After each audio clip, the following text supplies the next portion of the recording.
Did you know that 80% of patients with Crohn's disease suffer from depression during acute exacerbations?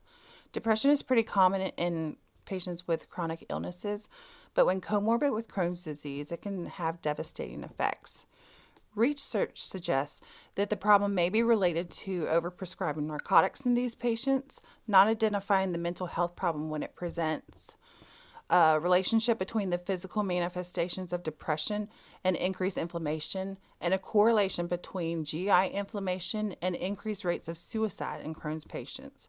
Crohn's patients are not routinely screened for depression, but by not identifying the health problems in these patients, they're at increased risk for non adherence to their medical treatment plan. And that results in poor control of the disease.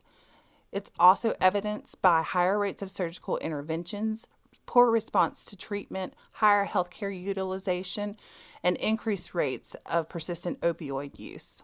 So, why is this problem significant to healthcare providers? Rising healthcare costs and overprescribing opioids are among the top healthcare concerns in the United States. Untreated depression and Crohn's disease leads to both of these.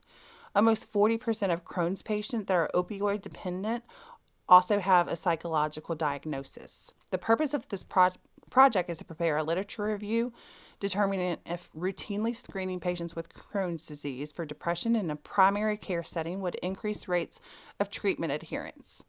Many primary care providers don't realize that they are in the best position to screen for depression to provide optimal outcomes for these patients. Applying the Iowa model of research to the evidence will be helpful to distribute this information to primary care providers.